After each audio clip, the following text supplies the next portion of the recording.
Now, with respect to the fact that riders don't mix their own fuel and that this is under appeal, could you walk us through when you first heard?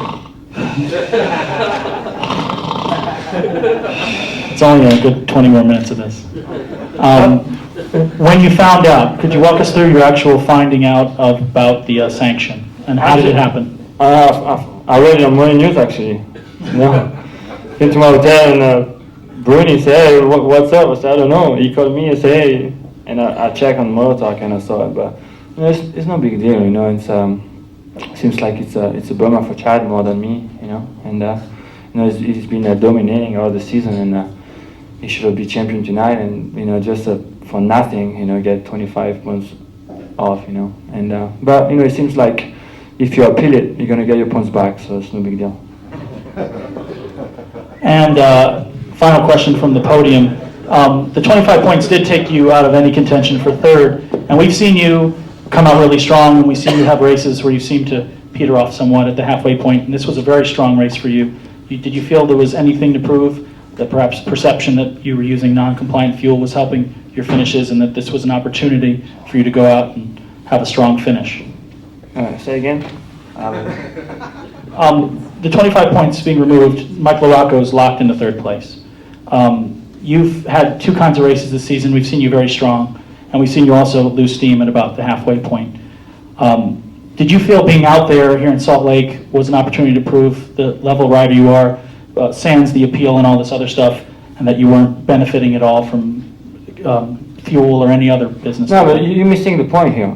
The fuel is nothing to do with it. We have the same fuel. That's just like a little thing that's not even, you can not even feel it. We did not race with leaded fuel. That's the point. Everybody's missing the point here. The fuel, it was unleaded. It was, hundreds over the limit or something. It was like nothing, and everybody's making look us like we're cheating. We're not cheating. The fuel is the same. It's unleaded, and it's no big deal. And Chad's be champion next week. That's the all controversy is, a big deal for nothing. And you make sound like we're cheating. We're not cheating. The bikes are the same, and that's it. Questions from the floor for David Villeman. Please state your name, press affiliation, then question. Steve Bauer, Transworld. I think what Chad wanted to know was, did it make you mad? Basically, I'm not mad. You answered. I'm mad at him. No, he's always like it's controversy. That's his point. But whatever. Take us to your heat. You came out with initially a great burst of speed.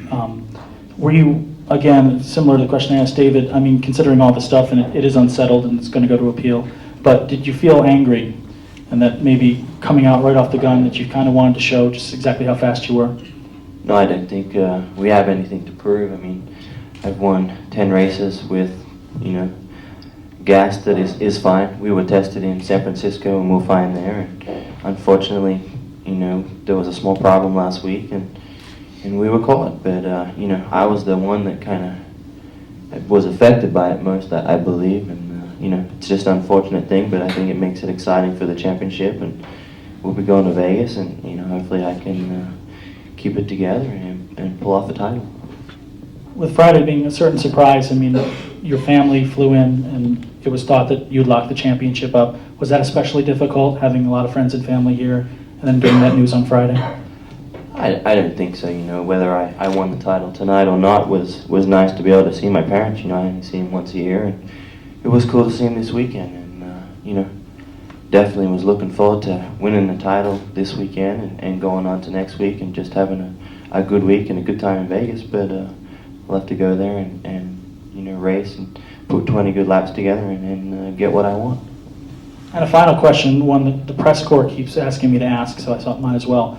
When you go into that room or your private time with Jeff Spencer before the press conference, what do you guys talk about, or what's that preparation? I put a clean jersey on and get a drink and regroup. Jeff's pretty much a good friend, my trainer, and a mentor for me, and gives me great advice. And just always be a professional, always be good, and try and answer questions fairly.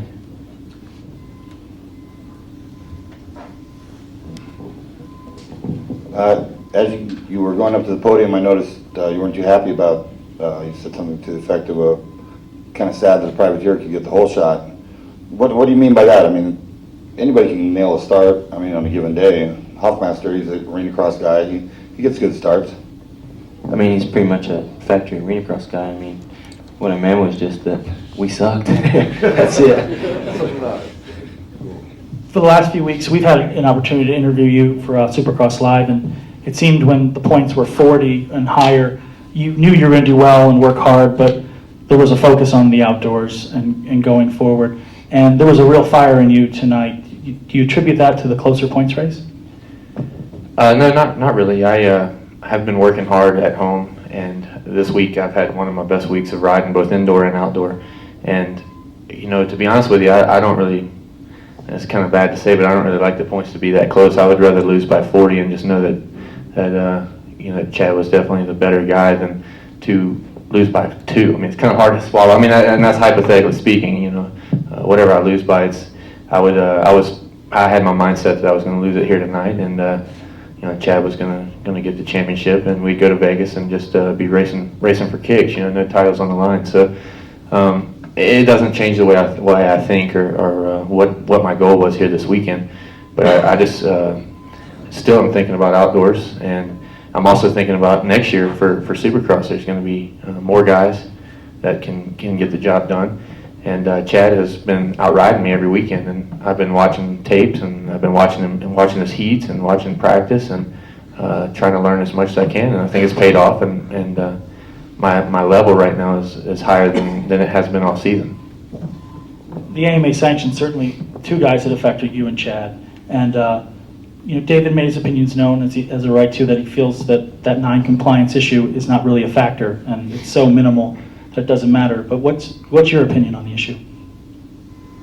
Well, I mean, it's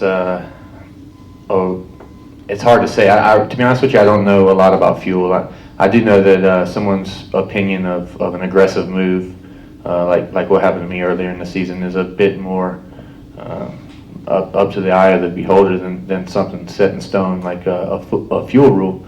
I don't know what they've been running. I don't know what they ran. I don't know how far they were out the limits. But if they were in fact out of the limits, then the AMA should do something. But they do have a right to appeal, and I think that they are. And that's fine. You know, I you know, when I had my incident earlier in the year, and I went through what I went through with the AMA, you know, I made a deal with myself and with the AMA, and not necessarily a deal, but I just knew that, you know, that something through the season was going to come back, and you're not going to hear me complaining about anything that the AMA does, because I think that, you know, that we need them, and you know, obviously that not everyone's going to feel the same way. I mean, we all, you know, I bleed red, he bleeds blue, and you know, I mean, it's just the way it goes, and it's the AMA's job to keep us from, you know, having 500s or 600s in my 450, or, you know, to run fuels or to ride aggressively or whatever. So I respect what they do, and you know, we'll just have to wait till next week in the crown champion, I guess, unless the appeal goes through, and then we'll have to go back to here and relive the night, and then who knows what's going to happen. But, you know, I respect what they're doing, and that's the only opinion I have.